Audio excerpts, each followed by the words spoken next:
Hello, I want to welcome everyone to the Power of Our Story. We are a place of safety and connection for those who protect us. And we do this through sharing stories in a healing and judgment-free zone. So today we welcome Kyle Reyes. Kyle is the CEO of The Silent Partner Marketing, and he also does a first responder support program. Kyle writes, our team at the Silent Partner Marketing stands firmly behind the men and women of our country who protect and serve. We believe that the thin blue line they represent is what keeps law and order and protects our families, our businesses, and our nation. These donations are meant to capture on camera the stories of departments, officers, and the work they do. In addition to our video services, we'll be offering support services at no charge to help departments distribute these tremendous stories online and utilize social media to help continue the conversation. And he says to feel free to email him at Kyle, K-Y-L-E, at thesilentpartnermarketing.com to nominate a deserving department. So I'll have more details on the description on our YouTube channel. So anyway, Kyle, welcome to the Power of Our Story. Thank you.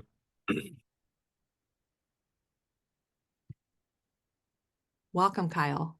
Thank you. Thanks for having me. I guess the best way of starting without giving you any background or any context or anything about me or my companies or anything like that is to share a story that happened 2 days ago because it's so incredibly relevant here. So I guess I actually probably should start with a little background. Outside of owning the Silent Partner Marketing, I own what's called the 1776 Project, which now owns the largest police news outlet in the world. So on the 4th of July, we acquired Law Enforcement Today. The 4th of July because America, sorry to my boy over there in Australia. But we also then in October acquired most of our competitors, Blue Lives Matter, the Police Tribune, Law Enforcement Family, Law Enforcement for Life, a whole bunch of others, Mike the Cop's YouTube page. So collectively, we've got about just shy of 3.4 million followers on Facebook, about 600,000 YouTube subscribers, about 400,000 LinkedIn subscribers, a couple 100,000 each on Twitter, TikTok, and Instagram, about 1 million email subscribers. And because I'm not in law enforcement, never have been, I put together a board of advisors that's the heads of the largest police groups in the country. So we have the National Border Patrol Council, the Federal Law Enforcement Officer Association, a recently retired U.S. Marshal, Deputy U.S. Marshal, Sheriff Lamb, Sheriff Daniels, UCOPS, TMPA, your boy Mike from the Seattle Police Guild. We've got just this incredible organization of warriors, concerns of police survivors, the CEO of Force Science, the National Law Enforcement Officer Memorial Fund. And our ask of these men and women is simple. It's guide us. Call us out on when we screw up, make introductions to people who have stories that need to be told, and help us to serve those who serve and protect. Excuse me. And so we have our studio is still up in Connecticut. We have a giant whiskey wall. And whenever anybody sees that, they're like, oh, you guys must just be a bunch of lushes. Well, I mean, I used to be, but not anymore. We rarely drink, anyone from our team, but that wall is a tribute. So we do a couple of shows there. One is called Behind the Uniforms. And so we invite active and retired emergency responders and veterans to the whiskey wall. If they drink, they bring a bottle of whiskey. If they don't, they bring some kind of a tribute. And then on camera, they tell you a story about a good day on the job and a lousy day on the job. And then their name goes on the bottle or they leave some kind of memento. And so it's a wall of stories, of hundreds and hundreds of stories. We've had the first officer in the door in the Pulse nightclub shooting, Dallas 5 survivors, Sandy Hook, Parkland, Aurora movie theater massacre, Columbine, you name it. I mean, all of the major incidents. But we've had just some incredible first responders. I've personally interviewed well over 1,000 surviving spouses and kids of officers killed in the line of duty. And so this is our heart, right? Like it's just in our DNA. Before I did this, I worked in TV. I was a producer of news and special projects. I was the youngest producer that NBC had ever had in my last 3 years in TV. And the last year I was in TV, they trained us in how to make cops look bad. And they would never tell you that, right? They would never say, "Hey, this is what we're going to do. We're going to teach you how to manipulate body and dash cam footage." But that's what they did. And a lot of my friends and family were in law enforcement. So that for me was kind of the straw that broke the camel's back. I left, I started a marketing agency and kind of built it into our DNA to make sure that we would serve those who serve, that we would tell their stories, we would represent them, we would bring the truth. And so storytelling is a big part of what we do. We just believe in it. And so we have another show that we do at the Whiskey Wall called Choir Practice. For those of you who are in law enforcement, you know, choir practice is what happens when you get off shift and you go to a bar and you sit around and have cocktails and you chat about your lousy day or your great day and you talk smack and that's it. So we call the show Choir Practice. My co-host is a retired officer, big black guy named Bernie, spectacular, did a lot of work in community policing, amazing human being. And so I flew back up. My family just moved out to Florida for a whole number of reasons. We have four little girls. I'm a dad of four, a husband, a Christian conservative who was in Connecticut. So I was kind of like a unicorn up there, right? Like there just aren't very many of us. But we moved out. My wife homeschools our kids. We pulled them out of school in a pretty public fashion after just a whole bunch of stuff that was going on. We kind of announced it on Fox and Friends, and so we became pretty much the most hated people in Connecticut and the most loved people in Connecticut. It was a very interesting dynamic. And so we moved down here to Florida because we really like freedom and warm weather and no state income tax and a whole bunch of other stuff.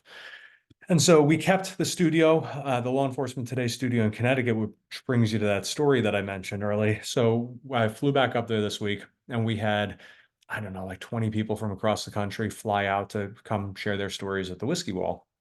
And the last one was this guy named Matt Griffin, amazing guy. He was a Navy vet, and then he went into law enforcement. And I want to share with you his story because, and I'll be candid with you as a dad, I might have a little bit of a hard time getting through it, so you'll have to forgive me. But his story was so impactful, and him sharing his story that day, I actually think saved my buddy's life yesterday. And so I want to share that with you. So Matt went into law enforcement. He was going through his field training, and he ran into a buddy of his down in Virginia Beach, and they had known each other for years. And his buddy said, "Hey, what are you doing for Christmas?" And he said, "Well, you know, I'm the low guy on the totem pole. I'm sure I'm going to work." So he said, "Bro, why don't you come out here? Like, grab a plate, meet the family, have dinner with the family. I'm going to be in uniform." "No, man, like that's cool. We love cops." So he goes out there on Christmas and he meets Benny's little, you know, the whole family, but the little guy who really kind of had an impact on him, little Benny. So little Benny thought he was Spider-Man, and he'd be like swinging all over the place and jumping around and just had like the biggest, sweetest smile on the face of the planet. It was like, "You're a police officer?" And he was like, "Yes, I am." He was like, "That's so cool." And just thought it was the neatest thing. So Matt got off of field training. It was his first day on the job by himself. And he was, you know, doing all the things you're not supposed to do, right? Like I'm gonna not wear my seatbelt because I don't have to. I'm gonna take off, you know, not use a blinker to make a left-hand turn because my FTO is not gonna yell at me, and just kind of doing all those things you're not supposed to do on day one just because he could. And so he's sitting in a parking lot and he hears the code come through for an address, and they call, you know, the first unit, the second unit, and he said he could tell it was something bad. And so they said the address, and he sat there for 10 seconds, 20 seconds, 30 seconds, and then he realized, oh my God, that's Benny's address. So he takes off. He flies down to the house. He's the first guy in the door, and he goes in, and the mom's there screaming, "Save my Spider-Man!" And the little kid was hanging from the cord that was holding the blinds, and just swinging there. She had gone to take a shower, and he went to be, you know, a little Spider-Man and jumped from the couch and got caught on it. And so Benny, you know, gets him off of it real quick and is giving him CPR, and he feels him take a breath, and he thinks, I did it. I saved little Benny. And it was a couple of minutes later that he realized that was his last breath. And so he said that, you know, to this day, he thinks he still has a little bit of little Benny in him because of that. And so it was a hard time for him, right? They buried the little guy a couple days later, Spider-Man outfit and everything. And he really struggled with that because the last thing that he saw before he left the house was scratch marks on the wall from where the kiddo was trying to, get down. Sorry, I got a little, bunch of little kids. And so he said that that really stuck with him because he remembered sitting there for 10, 20, 30 seconds and thought, what if I had gone when that code came in? Would that 30 seconds have allowed me to save little Benny's life? And so he really suffered from PTS after that. That was one of his first days on the job, right? And he started having all these other memories of all of these other incidents. Some were pretty graphic that he shared with us. And so flash forward, he had kids of his own. He ended up, his wife left him. He went through a period where he was homeless. He just felt like a failure. He felt like he was failing his kids. He felt like he was failing his job, felt like he was failing at everything that he did, and he just couldn't beat these demons. And so flash forward a couple of years, he's sitting in his car one night, and at midnight, because he said there was significance to the 000. So at midnight, he was planning on taking his own life. And so he was sitting in the vehicle with his gun in his hand, and he was listening to the soundtrack of his life. He had put together his favorite songs from over the years that just had all this meaning and these memories. And it was a couple minutes to midnight, and his phone was on Do Not Disturb. And he said the phone rang, even though it was on Do Not Disturb. He goes, "Man, it scared the shit out of me." Right? He was like, I wasn't expecting it. It was on Do Not Disturb. And so I just, natural instinct, I picked up. I said, "Hello," and it was Benny. And he said, "Hey, man, what's going on?" He said, "Oh, nothing. What's going on with you?" And he said, "Hey, what are you doing right now?" I got to take care of some stuff tonight. He goes, "No, why don't you come over and have a beer?" And he said, "No, man, I'm sorry, maybe tomorrow." And he said, "No, man, just come over and have a beer." He goes, "Listen, I got to take care of something tonight. So, maybe I'll see you tomorrow." And Benny got silent for a second, and he said, "Listen, I need you to know that I love you. And I need you to know that everything you're dealing with, it's not your fault. And that dark tunnel that you're in right now, there's light at the end of that tunnel."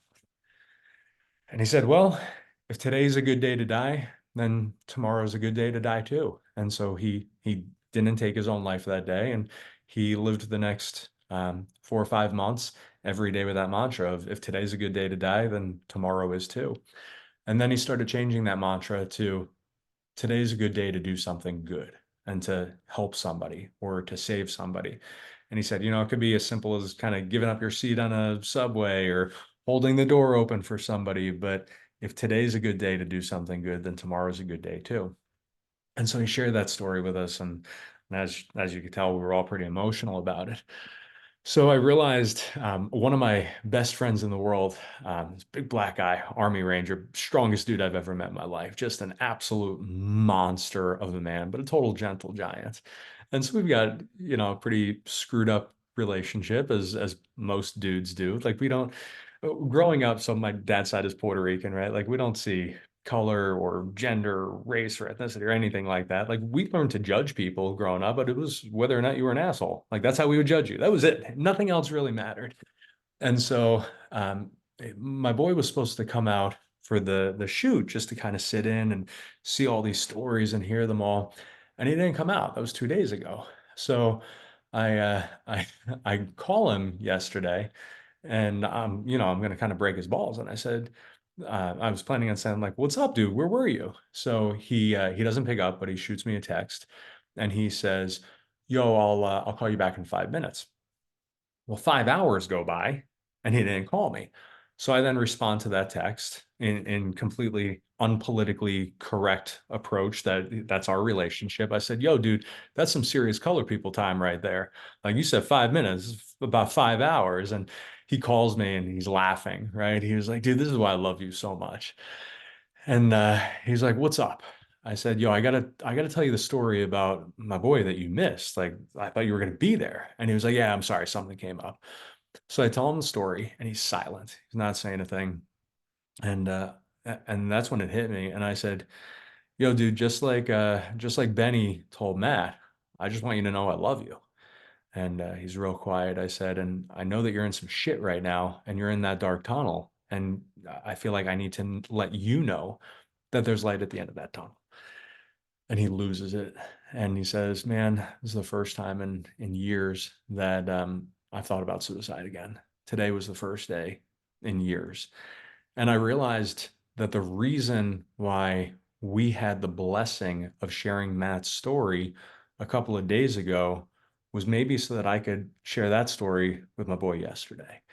The thing about storytelling, guys, is that it's the butterfly effect, right? Like you are out there every single day, struggling, maybe fighting, not knowing the impact and the reach that the work you're doing has on others.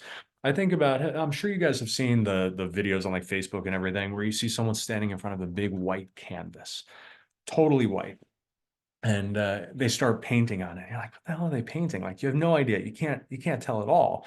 And they're going through, and then at the end of it, they pull back and they zoom out, and it's this like unbelievable masterpiece that you never would have known from that tight shot.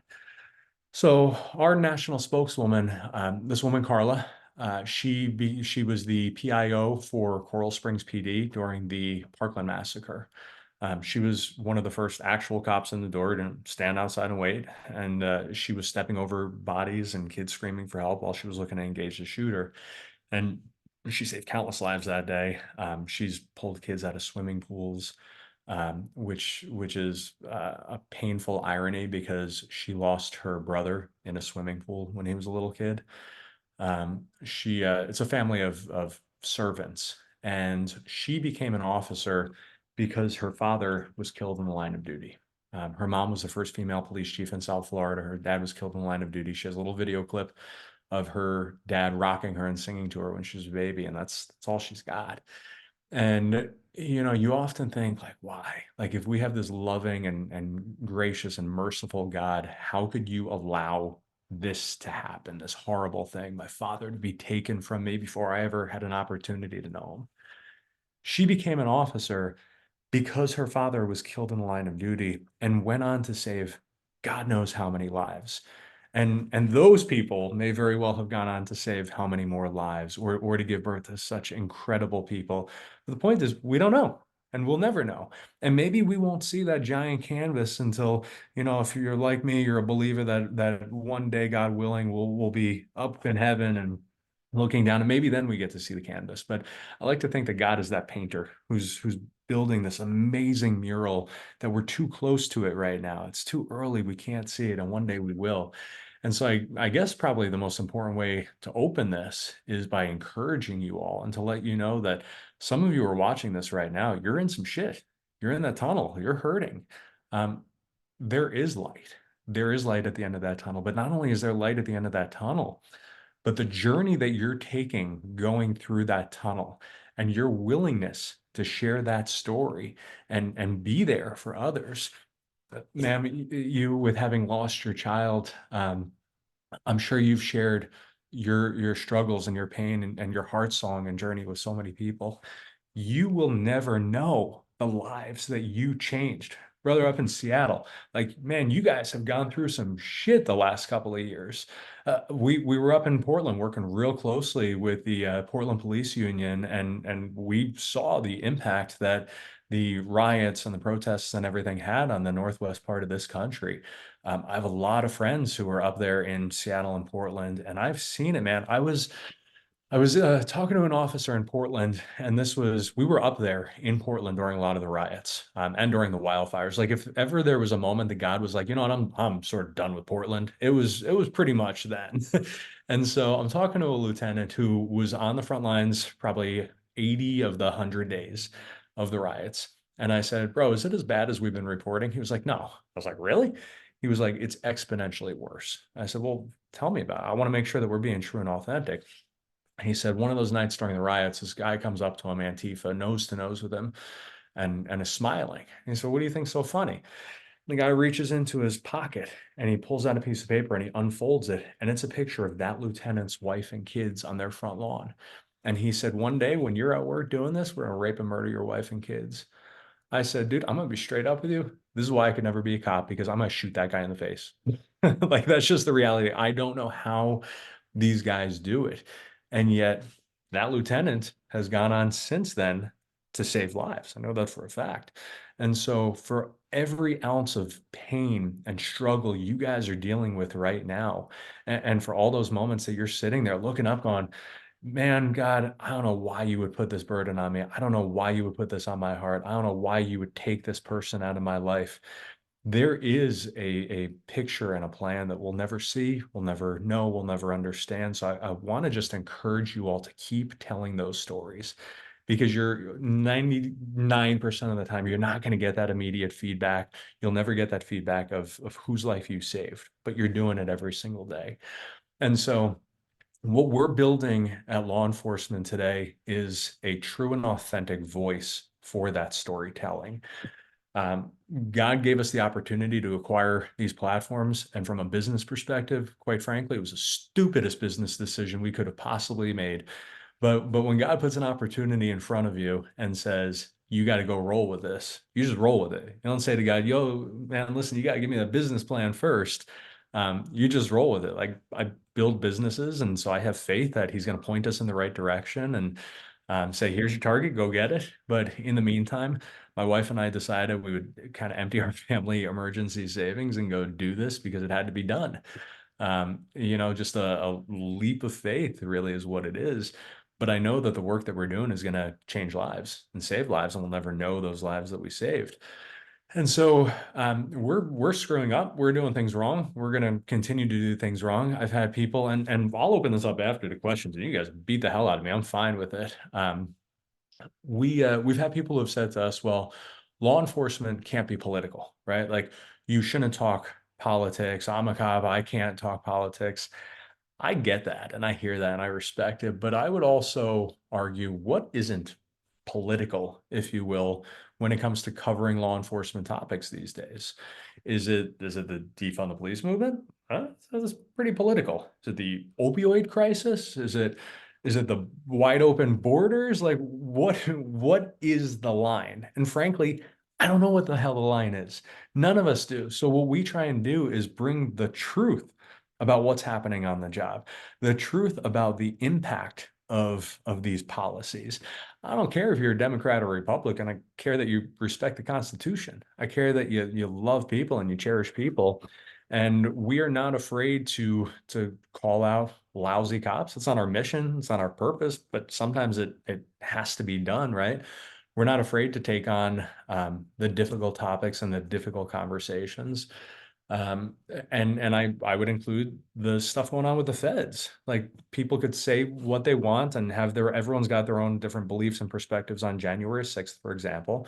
We reported what happened on January 6th, but we also reported the report from Clay Higgins that talked about the number of federal agents that were involved. And so to be fair and candid and truthful, you have to report the stories. We do it with a pro law and order perspective, but we're not afraid to call out right versus wrong or good versus evil. And some would say that it's arbitrary, right? And I think that's fair, which is why we accept submissions from other people. We're not going to publish something on our platform that's blatantly anti-cop or anti-law enforcement, but I did a debate with a Black Lives Matter activist. Candidly, I ate his soul in that debate. It was it was pretty brutal, but I just used facts and data and numbers, being respectful of an understanding that everybody's raised differently, everybody has different belief systems and structures, and we are to a large degree a product of our environment. I have a lot of friends who are Black officers who, as soon as they went into law enforcement, they were attacked by their friends and family, and they were called Uncle Toms and told that they were betraying their own people and everything. We do need more Black officers, but we also need to change the culture, right? But we need to change a lot of cultures right now. We need to change the culture where the mainstream media is dividing us based on color and based on sex and gender and all that stuff. I think we need to. Someone once gave me a piece of advice. They said, before you attack someone on social media, because I'm like the Scorpion King, right? Like, you come after me, my family, my company, I'm going to probably try and eat your soul in a very public fashion. And he said, man, sometimes you need to just take a step back and look at someone not as that 60-year-old crusty dude or that 40-year-old jackass, but you need to look at them as being a little kid. And I was like, a little kid, what are you talking about? They said, as little kids, we were all super, sweet, and innocent. And then somewhere along the line, something happened, some event, some environment, some cultural divide that turned people into the people that they are now.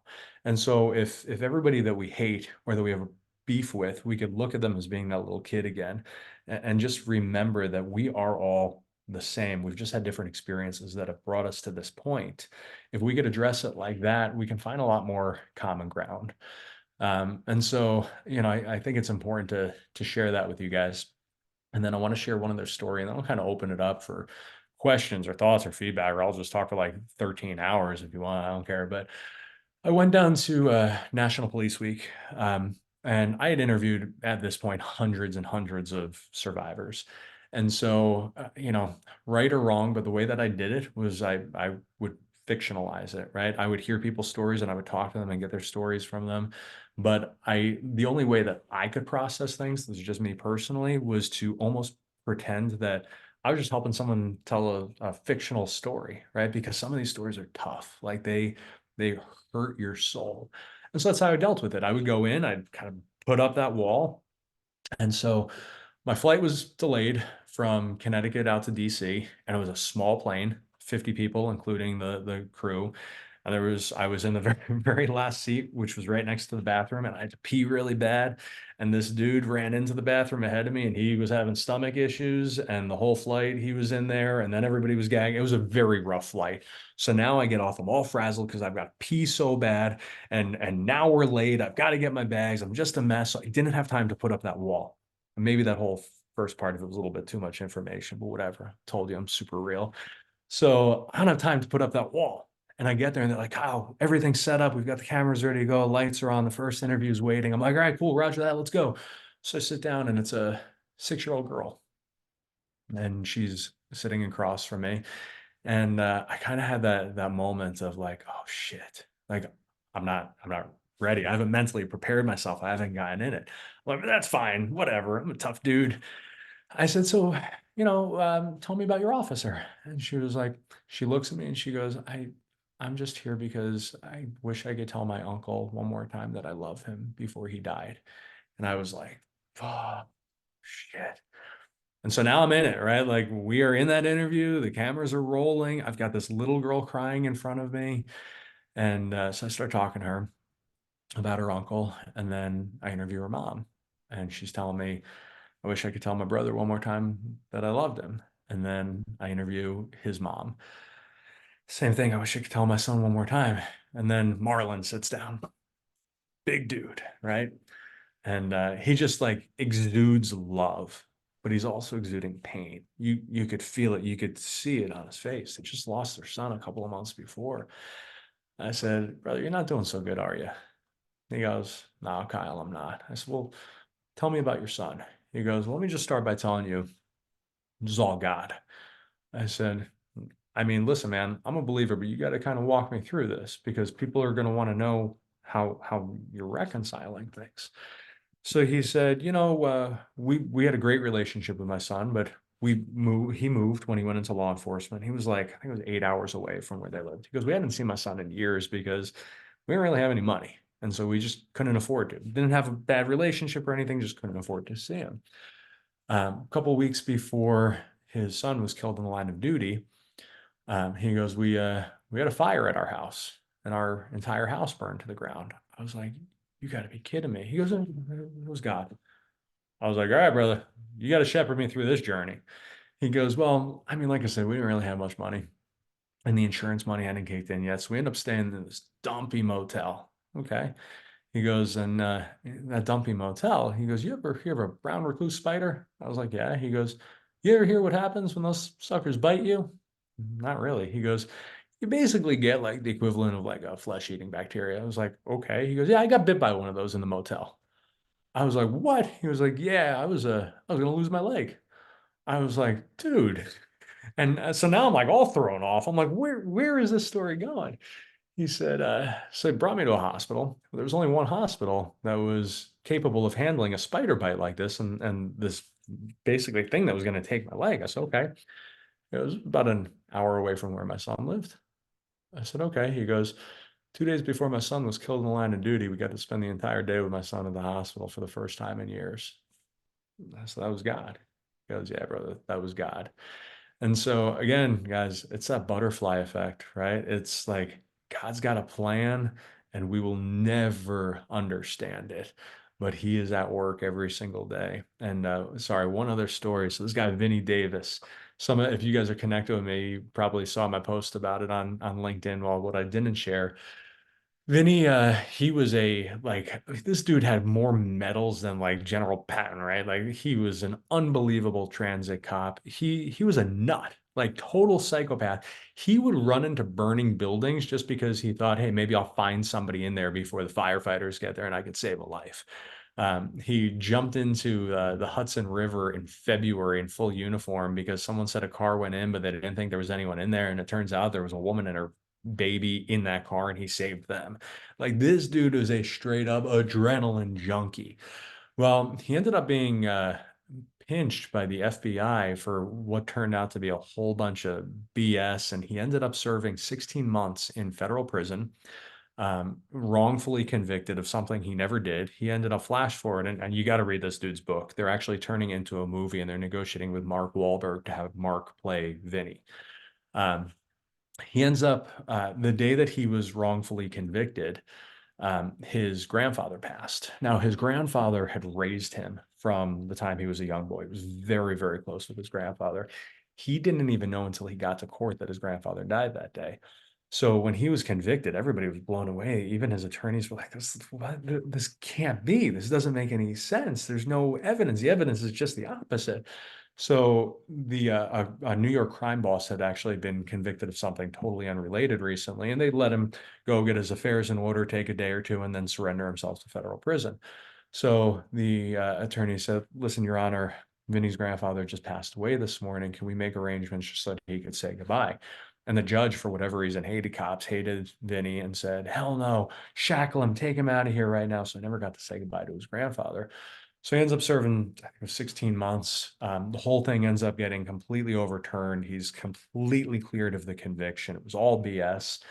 And Vinny, who had been from the time he was a little boy, he was an altar boy every single day, 6 a.m. at church as an altar boy. He lost his faith during all of this because he said to God, how could you do this? Like you took my grandfather, my best friend, my father from me the day that I was convicted. Like grandpa was up there. You could have stopped this. I didn't do anything wrong. You could have prevented this from happening. Well, what happened was that during that 16 months that he's away in federal prison, 9/11 happened. Well, 9/11 happened 2 blocks away from Vinny's beat. Vinny was the kind of adrenaline junkie who knows without a doubt he would have spent every moment of his remaining life running into that building saving people. So he finally realized after, he goes, man, God knew that the only way to keep me alive and to keep me from being squashed like a bug that day was to lock me up behind bars. And so it was just when he told me that, I just had chills. I was like, man, the big guy really does have a plan every single day. And so, my takeaway for all of you, I hope that you not only like follow us and our stuff and our content and our stories. I hope that you'll hold us accountable. I hope that you'll call us out when we're screwing stuff up. I hope that you'll tell us when we're doing things right, but use that as an opportunity to maybe help us find and tell other stories that are being untold by the media.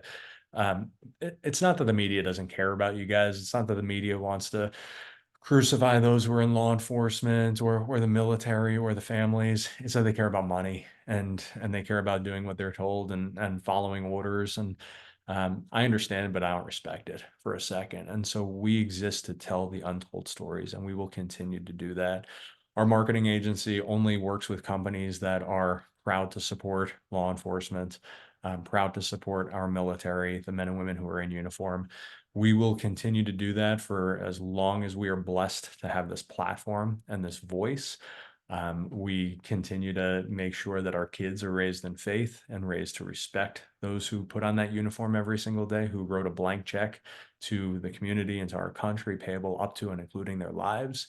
And I'm just so grateful to all of you for the sacrifices that you've made, for your service, for your families and your loved ones and the sacrifices that they've all made every single day. So I'm gonna shut up now, and you guys can hit me, ask questions, tell me what we're screwing up. I don't know, whatever you guys want to talk about. Kyle, thank you so much for your share. I mean, that was very powerful, so many angles. And I just appreciate the fact that I mean, what I'm hearing is that you're really trying to be a truth seeker. You are looking for the truth. You want to protect our protectors from betrayal. I mean, there's so much to unpack in so many things that you shared.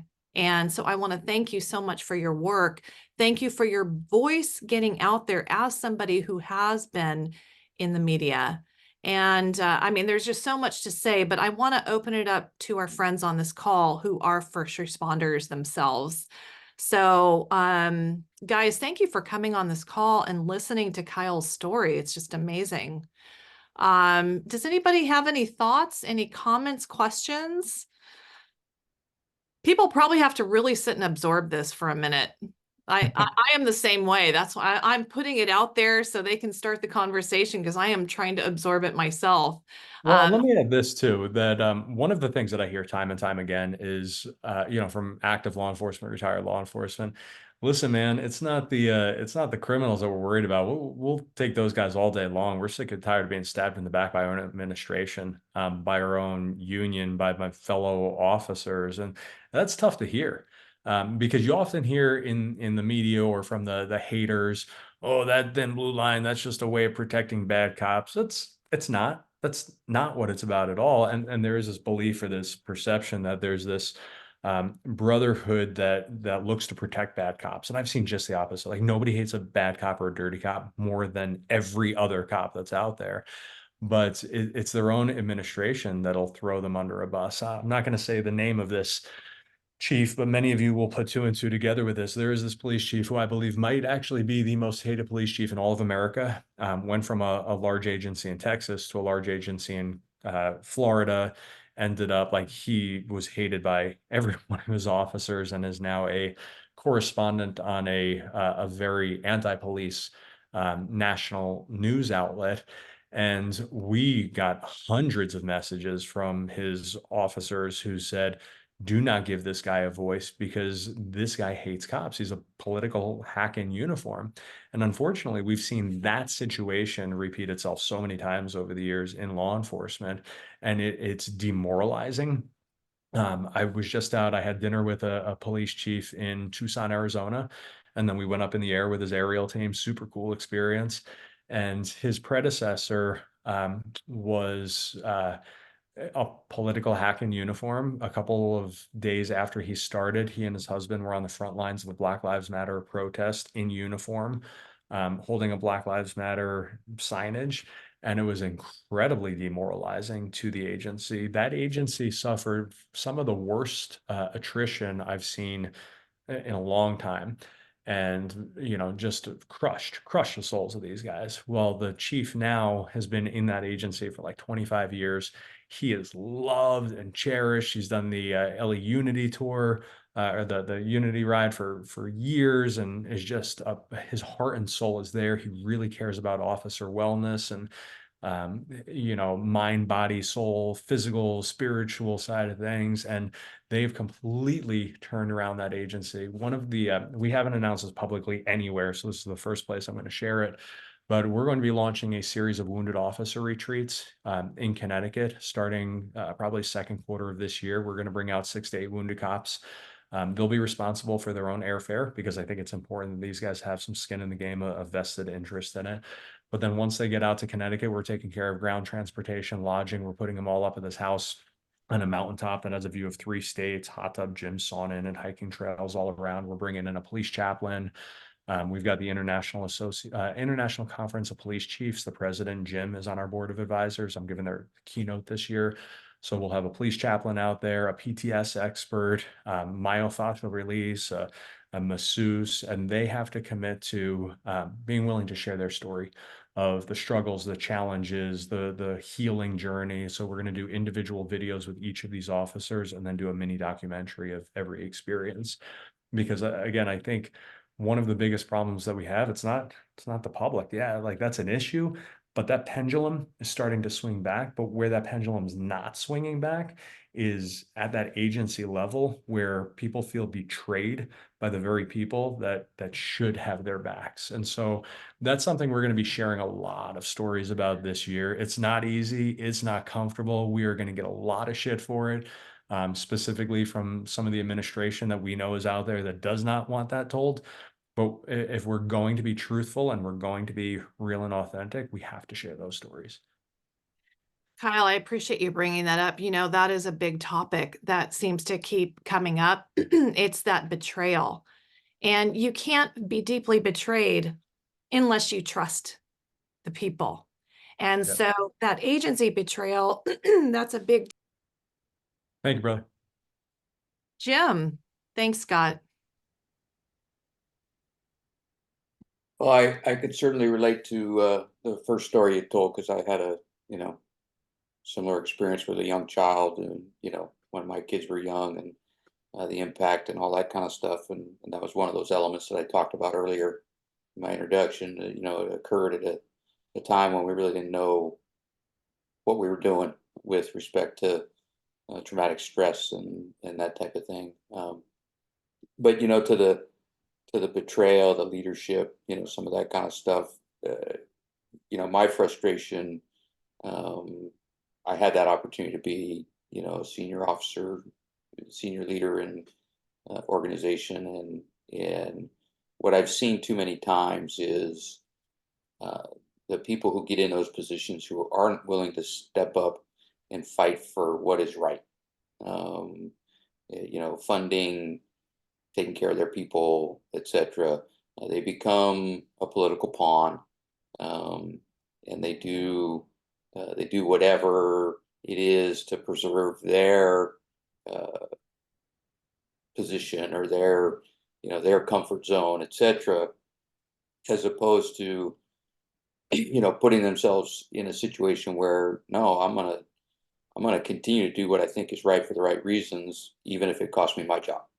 Um, and that's sort of the circumstance I found myself in, where I continued to do that and wasn't willing to succumb to the politics of some things. And I think that's unfortunately where the I felt betrayed by politicians and people that were above me. Um, but when you have a workforce where the senior leader isn't advocating for them and isn't, frankly, putting themselves at risk of getting terminated or let go or whatever, they're not doing their job to provide for their people. And that's where I see so many organizations having challenges these days is people are in that position for the wrong reasons. Totally agree. One of the things I'm sure some of you probably saw the update today about what's going on in Texas, um, as far as the sort of war between Texas and the feds when it comes to the border. I've been spending a lot of time on the border with the National Border Patrol Council, TMPA, the Texas DPS, a lot of the border sheriffs. And the guys in Border Patrol are like, you want to talk about being disenfranchised. Like these guys can't even do their own freaking jobs. And so the big development yesterday was that the states at Abbott came out and said, you know what, we're going to seize all of this land that rightfully belongs to Texas, and we're kicking Border Patrol out. You are not allowed to patrol here. And so everybody was like, oh, then Border Patrol is going to be pissed. The feds are going to be pissed about this. And National Border Patrol Council came out and said, no, we're not. These guys are doing what we can't do, and they're actually a force multiplier to protect this country. And so sometimes that support comes in completely unexpected ways and unexpected places from unexpected people. But if you were to just kind of look at the media yesterday, everybody was like, look at this, Border Patrol is going to hate Texas DPS. And that brotherhood runs so much deeper between agencies and between first responders and the military community. It runs so much deeper than that sort of surface level with the administration. And I would encourage men and women who are sort of struggling with this, and this is not my firsthand experience. These are the stories that I've been blessed to share of others. But it's to look deeper than that surface level relationship and understand that the people that do have your back are the people that in many cases you wouldn't expect to, that are fighting alongside you, that are sometimes being quiet because they're trying to cover their own ass. But thank you for sharing that, brother. I appreciate it. Yeah, thank you. Yeah, this runs deep. And I appreciate you sharing that. Michelle? Yeah, I want to say thank you for coming on and speaking. I am new to the silent partner marketing, and I'm excited to dig in to see more of what you guys offer and support. But I just really want to thank you for sharing the stories like that of Benny and Spider-Man, because I find myself still in my journey trying to figure out, you know, why did this happen? What am I meant to do next? And there are days where it's not easy to sit and go, "Oh, that's why that happened. Okay, I see it." And so I think it's really important that even as we're still on our journeys, even if we're still on the other side, we have to have reminders of stories like Benny and how that can go on to affect people because I think it's hard. It's not just, all right, we go get another job or, we go move and we start somewhere new. It's finding that purpose again and that meaning and knowing that everything happened for a reason. So I just really want to appreciate you taking the time to share those stories because it means a lot. Thank you. And listen, I think our 911 dispatchers are really sort of those unsung heroes. They are experiencing trauma every single day in so many ways, and they don't get acknowledged for that. I have a lot of friends who suffer from severe PTS because of an incident or incidents that happen overseas, right? They hit that IED, they lost their guy, their best buddy got shot next to them. Horrific stuff. I'm not trying to minimize that or take away from that at all. But here's the thing, as part of their healing and their recovery, when that tour was done, they came back home and they got to go through that journey in a fresh, new environment. You experience, whether you're a 911 dispatcher or you are in law enforcement, you experience that trauma, that Benny, and then maybe you're given a day or two to deal with it and to cope and figure out how to kind of handle your shit. And then the next day, 2, 3 days later, you're back walking that same beat. You're back at that same desk behind that phone. And so that's where that cumulative post-traumatic stress really plays an impact because you're not able to come out of that environment to go find that healing outside of where that trauma happened. You're back into it 2 or 3 days later. And I think we need to have those conversations on a national scale because you guys truly are unsung heroes. And so thank you for everything that you've done. And I know that you have, without a doubt, saved lives through the work that you did, and your journey has just begun. Thank you. Thank you, Kyle. It is interesting too, just like what you were saying before, with really deep suffering and trauma, we're forced to be on that fork in the road and decide which way we're going to go. And I think what you're doing, again, of course, everybody on here too, we're all into the storytelling and the healing, but it really does give people in a very vulnerable time, a time to have the language of their own story, to have the encouragement and the hope of, you know what, we can get out of this. So thank you so much. Holly. Wow. There's so much. I just, I, my whole world right now, my highest calling now in my life is a part of storytelling. You've just, everything you said, I'm like, yeah, that's I'm committed to spending every weekend and midweek now and traveling all over helping people tell their stories because they heal and they make meaning and as Michelle said, they bring meaning and purpose to events, and the stories you told today are exactly that. Just a couple things and so thank you so much. I can't wait to connect with you on LinkedIn and learn more. A couple things that came to me during your different stories. Well, one most recently, what you just said, to Michelle really reminded me of something that happened when it just a couple months ago. We were in Topeka, and I just finished a tour from this last year with the Gary Sinise Foundation and our Heroes Journey working together. And so part of that, what we did in every city we went to was serving the heroes. And in most of those events were for veterans, because we were initially, our founder's a former Green Beret. And so he was focused initially on veterans. We are now working with first responders too. And it turned out over the course of a year, those events were more police officers and firefighters than veterans. And the last one we had was almost, we have probably only had a couple of veterans. But what was wonderful and really hit me, especially because for me it's both veteran and first responders. With one of my sons, one of our veterans who works with Gary Sinise stood up to these law enforcement officers and said, just at kind of what you were saying, but his words were, "I just want you to know, as a veteran he'd been and also he was a Navy SEAL, he was in CIA, private contractor, so he'd been deployed enormous amount of times." And he said, "And because of you guys, because you're deployed every single day, on my deployment, I could rest easy about my family.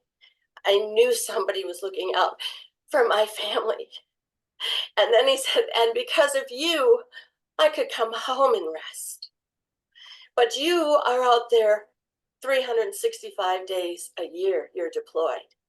And that was such a beautiful validation for them. I mean, it was a moment where there was like tears in these big firefighter faces, and the law enforcement, just that somebody validated that they, like Michelle, go back, and all of you guys, I know, who are in law enforcement, are deployed every single day. So that is so powerful to get that message out. Like you said, make it a big discussion. Our country needs to understand that these people they've been challenging are deployed all the time.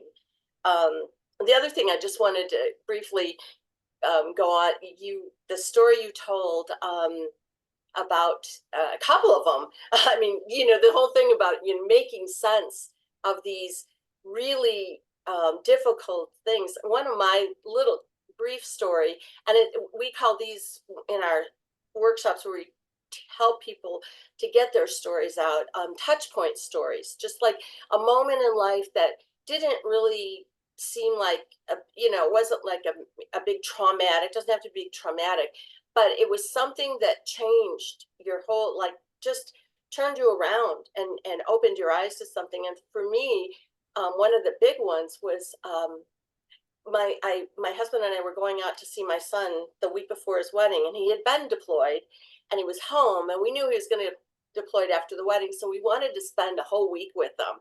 And it turned out that my husband couldn't be there for the whole week, so I was kind of whiny about it. And this is just I'm embarrassed to even tell this story. It's just like, but I was just kind of a little bitchy, like, well, you haven't seen, we haven't seen Danny in all these months and whatever. So I carried that bad attitude 5.5 hours on the plane all the way to California. And as soon as I saw Dan, I kind of forgot, seeing him after all those months. And it turned out his fiance couldn't be there either for our first day. And so he goes, "Sorry, Mom, it's just you and me for the whole day." And I'm like, okay, this is cool. And it was a beautiful day. He drove me up the Pacific Coast Highway, showed me where he learned to surf, and took me to his favorite outdoor restaurant. And before the sun set, he took me to the top of his favorite climbing hill. And we looked out over the hills, and the hills were bright red in the distance. This is California in the beginning of June. So I thought, this is weird. I'm used to bright red in October in Minnesota. So how odd. And the air just smelled so pungent, and it was like a sweet pungent, like cotton candy is the only way I could describe it, but it was the air. And I stood there thinking, and well, I said to him, why is the hill so red? "So, Mom, those are strawberries. It's peak strawberry season." And he was just, you know, and he was, and the way he said it, he was 22 and I hadn't seen him in a long time and raised these boys and 3 girls. And so I was used to always being so many people around and not having one-on-one time like that with 7 kids. And it was such a, and I looked at him and I thought, wow, what a great day this has been. I'm glad Mike couldn't be here because I hadn't been alone with my son I couldn't remember when the last time. And it turned out that was, not only was that the first time in a long time, that was the last time that I ever got to spend a day alone with him. Because 4 months later he was killed in Afghanistan. And what for me, the way that it turned me around, flipped me up, is like the stories you're telling. And I call that, my story changed my life, because now when life interrupts my plans, which is constant, little things, little petty things, instead of wasting the beautiful moments I have, I think about those red hills and that sweet cotton candy air. And I'm like, okay, there's something out there just around the corner that if my plans went through, I wouldn't get. And to have that precious day alone with my child was so worth it. So, and you know, we teach that we're storytelling animals, and that we've been telling stories for 70,000 years. We've got to encourage each other to do that again, to come home at night, like the first responders come home, and find a safe place to tell stories about, like you said, you know, I forgot what you called it, course, what is it, course practice or choir stuff, Choir time, practice, yeah. choir. That's so important, to tell stories and learn and grow and find that meaning, seek it, because there's always a reason and a purpose. So thank you so much, Kyle. I can't tell you how much I appreciate you. Thank you. And thank you for sharing that. And I got to tell you, you know, what hits me about that as a dad is that our kids are supposed to kind of be our legacy, right? And the cruel irony of this is that you've become your son's legacy in the work that you're doing. Your son, I didn't know him, but I knew him. You know, he was a firework that exploded and burned bright and hot and fast and beautiful. But those embers started a wildfire on the ground through you. And that wildfire continues to grow and burn and expand and touch countless lives. So keep up the work that you're doing, because you are his legacy and you are a beautiful soul. That is beautiful. Ooh, thank you. Thank you, Kyle. Thank you, Holly, for sharing. Always so beautiful to hear. And I know that Kyle has another call, so I want to ask Scott, would you like to share your comment?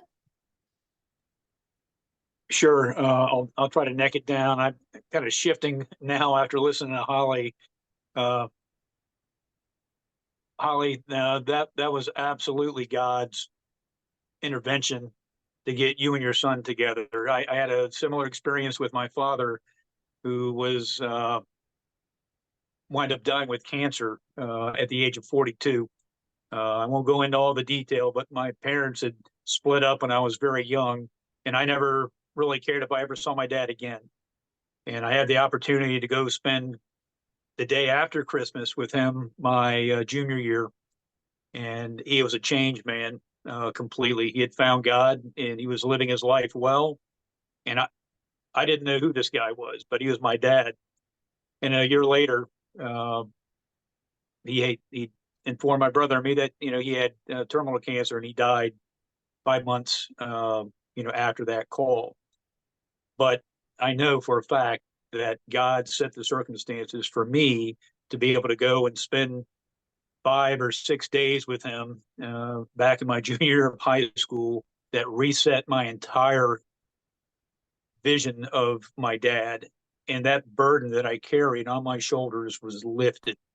And I know now that if it wasn't for that little bit of time, I wouldn't be who I am today, because I was so bitter with what happened. But thankfully I saw the light with, you know, how God does absolutely get involved today. God's the same, you know, he doesn't change. Just like when you were talking about California, how beautiful California is. God is still in California. It just looks different out here because there's probably a lot of folks that aren't paying attention because they have other things on their minds. And you know, it's hard to blame people as crazy as it is out here in California. I live here in California. So yeah, God bless you and thank you for the work that you're doing, Holly, because I don't think I'm not going to. Kyle said it the best, you know. I'm just going to agree with how he phrased that. So just real quick, Kyle, thank you for what you're doing because you're standing up and you're making a difference. And we need more people who are willing to do the same. Not everyone can get involved at the level where you are, but we have to understand that what's happening is extra political and is extra constitutional, and it's even transnational. If people don't start paying attention and getting involved, we're going to lose everything we have. You know, I'm approaching 60. I've been around for a while. I'm maybe that crusty guy you mentioned, the 60-year-old crusty guy. You're not. That might be me. But you know what? I've been around. I've been around the world. I've done a lot of interesting things, and I'm not the smartest guy, but I'm also not, you know, the complete knuckle dragger. And I believe I understand what's happening. And you're speaking to those issues. And ever since I started forwarding your stuff on LinkedIn, boy, my numbers on my post are like doing this. Sometimes they'll do this, but, and I know why. I know exactly why. And I know you do too. You know, you got kicked off the platform at one point. 3 years. And I hope to God it doesn't happen again, but you know, you never know. Odds are probably pretty steep that it might. But Yep. thank you for bringing awareness to what's happening. And it's absolutely on both sides. You know, I grew up in the Reagan era. My grandfather was a Marine. He fought in the Second World War. He was a, you know, the old school liberal Democrat. Good man. I love him to death. He's going on to his reward in heaven now. But so I have that in me, and I try to look at things on both sides and, you know, make decisions based on what's right. You know, you do your best to do that. But unfortunately now I think both sides are absolutely involved in the things that are going on, some by, you know, omission, some by commission, but it's wrong. And we need to understand that, and we need to start doing what we can do to make that change to protect our way of life, our Constitution, and the people that are citizens here. This is huge, and it's not conspiracy stuff. This stuff is happening, but they're trying to make it look like it's something it's not, and that's where the deceit comes in. It to me is crystal clear. Amen to that. So What's the difference yeah, between conspiracy I'll leave theory it and the there. truth?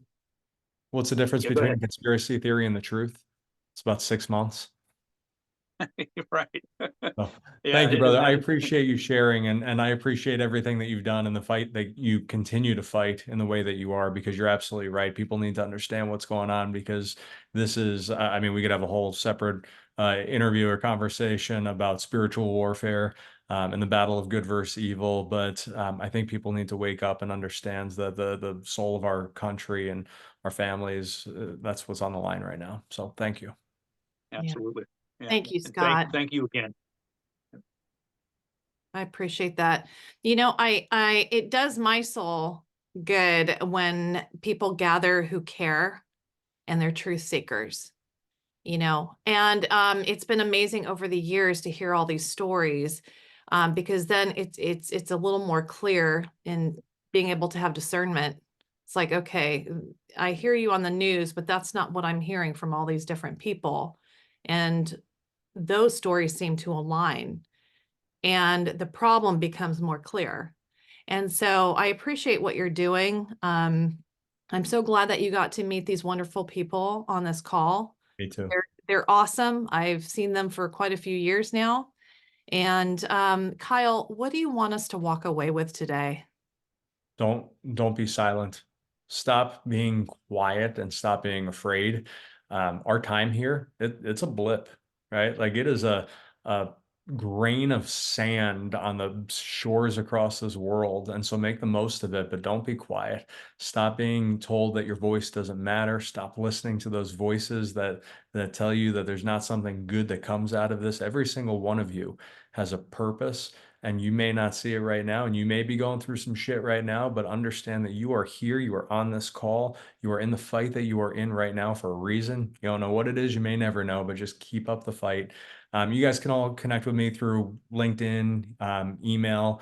Bear with me if I take a little bit in getting back to you. It's nothing personal. I'm completely buried right now.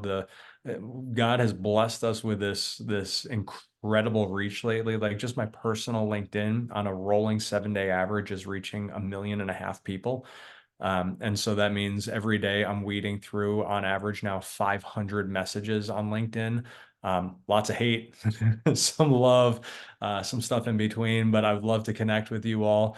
So just if it takes me a couple of days, just don't take it personally and know that I'm so grateful for all of you, and I just love you all, and God bless you all.